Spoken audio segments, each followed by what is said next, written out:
तो प्राणायाम के माध्यम से, आसनों के माध्यम से हम अपनी मांसपेशियों को स्वस्थ करते हैं, ऐसे ही नहीं? तो मांसपेशियों को स्वस्थ करने के लिए हम अपनी मांसपेशियों के साथ कितनी क्रियाएं करते हैं, क्या क्या करते हैं? व्यायाम, आसन, ध्यान, प्राणायाम। हम सिर्फ 2 क्रियाएं करते हैं, 3 कह सकते हैं, 3 क्रियाएं। आसन, ध्यान, प्राणायाम। वो क्या है? Stretch, contract, then relax.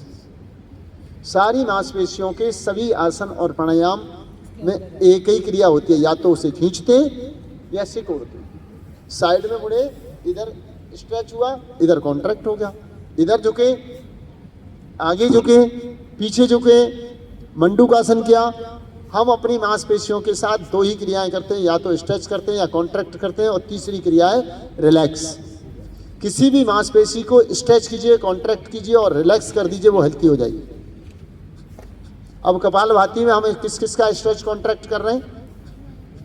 आमाशय, small intestine, big intestine, liver, gall bladder, pancreas, uterus, ovary, सारे 12 ऑर्गन। जेंट्स का प्रोस्टेट, ये सारा का सारा कहाँ है?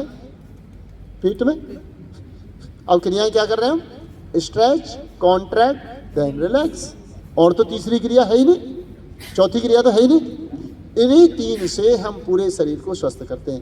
अब हाथ की मसल्स के लिए करेंगे तो हाथ को लाभ होगा, पेट की को करेंगे तो पेट को लाभ होगा, बैक में करेंगे तो बैक को लाभ होगा, थाइस किया तो थाइस को, यानी जहां यूज करेंगे वही लाभ होगा।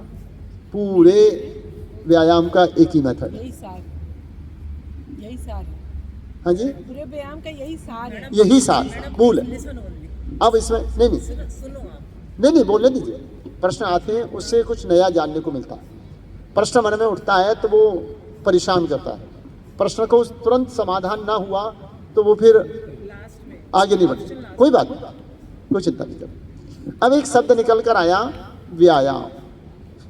व्यायाम करते हैं, व्यायाम का क्या मीनिंग है? व्यायाम का क्या मीनिंग है? किससे कहते हैं व्यायाम?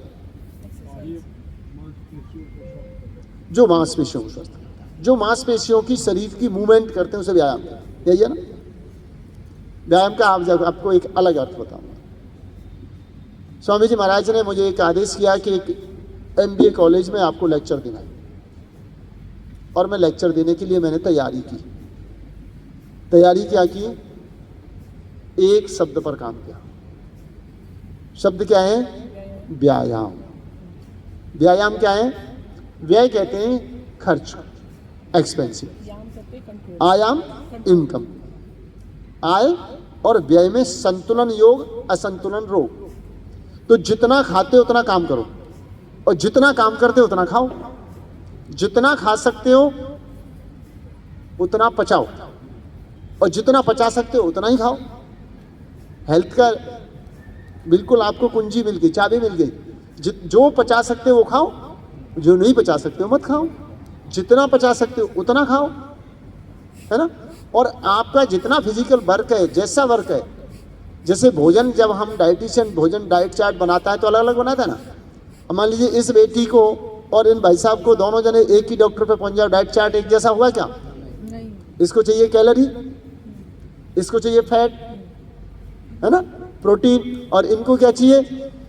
कैल्शियम, सुपाच्य भोजन, है ना?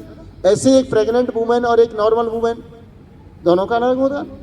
तो भोजन कैसा होता है? अकॉर्डिंग टू रिक्वायरमेंट, यही होता है ना? तो इसको हम क्या कहते हैं? आय और व्यय का संतुलन। यह में जिसका डाइट चार्ट बनाना, उसकी पहले जीवनचर्या पूछिए, उसकी आयु पूछिए, उसका वर्क पूछिए, फिर उसके बाद उसके लिए भोजन बना दीजिए। प्रोटीन चाहिए तो भिगो कर चने खाओ, बादाम खाओ, मूंगफली खाओ, है ना? लेकिन आप पहले ही यूरिक एसिड बॉडी में बढ़ा हुआ है तो प्रोटीन प्रोडक्ट को रोको, यही होगा ना? तो आय और व्यय का संतुलन व्यायाम, और असंतुलन रोग का कारण। अब इसको आप अपने जीवन में कहीं मिला दीजिए। इनकम बढ़ रही है,